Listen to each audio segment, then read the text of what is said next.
ശരി സൈഫ. റഷീദ് ബിൻ മുഹമ്മദ് കൂടി ഡൽഹിയിൽ നിന്ന്. റഷീദ്, അവിടെ ഇന്ത്യ സഖ്യയോഗം പൂർത്തിയായിരിക്കുന്നു. അല്പസമയം മുമ്പ് ഇന്ത്യ സഖ്യത്തിലെ മുഴുവൻ നേതാക്കളും വന്ന് മാധ്യമങ്ങളെ കണ്ട് അവരുടെ നിലപാട് പറയുകയുണ്ടായി. അതിലിപ്പോൾ മല്ലികാർജുൻ ഖാർഗെ പറഞ്ഞ പ്രധാനപ്പെട്ട കാര്യം, വനിതാ സംവരണ ബില്ലിനെയല്ല ഞങ്ങൾ എതിർക്കുന്നത്, അത് കൊണ്ടുവന്ന രീതിയെയാണ്. ഒപ്പം തന്നെ ഈ ഡീലിമിറ്റേഷൻ ബില്ലിനെയും ശക്തമായി എതിർക്കാൻ ഒറ്റക്കെട്ടായി ഐക്യത്തോടുകൂടി അതിനെതിരെ പ്രതിരോധം തീർക്കാൻ ഇപ്പോൾ ഇന്ത്യ സഖ്യം തീരുമാനം എടുത്തിരിക്കുന്നു. അങ്ങനെയെങ്കിൽ നാളെ പാർലമെന്റ് സാക്ഷിയാകാൻ പോകുന്നത് ഏത് തരത്തിലുള്ള ഒരു പ്രതിഷേധത്തിനായിരിക്കും റഷീദ്?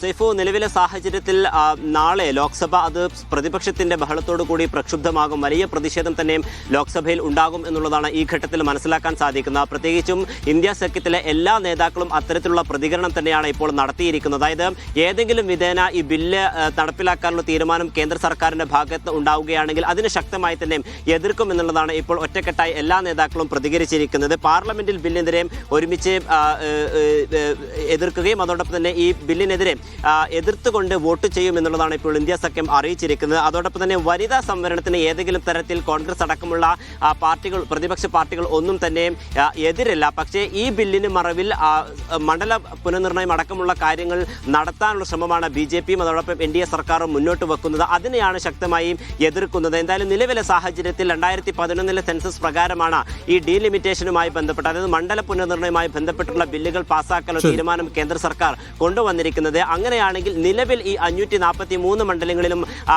വനിതാ സംവരണം നടപ്പിലാക്കണം എന്നുള്ള ഒരു തീരുമാനം ഇപ്പോൾ ഇന്ത്യ സഖ്യം മുന്നോട്ട് വെച്ചിരിക്കുകയാണ്. അത്തരത്തിലൊരു ആവശ്യം നാളെ നടക്കുന്ന ചർച്ചകളിൽ എല്ലാ MP-മാരും അറിയിക്കുകയും ചെയ്യും. എല്ലാ കക്ഷി നേതാക്കളും ഒരേ അഭിപ്രായത്തോടു കൂടി ഇതിനെ കാണുന്നു എന്നുള്ളതാണ് ഏറെ പ്രധാനപ്പെട്ടത്. നമുക്കറിയാം, ലോക്സഭാ തെരഞ്ഞെടുപ്പിന് ശേഷം എല്ലാ ബില്ലിനെയും ഇന്ത്യ ഒന്നടങ്കം ഇന്ത്യ സഖ്യം ഒറ്റക്കെട്ടായി ഈ വനിതാ സംവരണ ബിൽ കൊണ്ടുവരുന്ന രീതിയെ എതിർക്കാൻ തന്നെ തീരുമാനമെടുത്തിരിക്കുന്നു.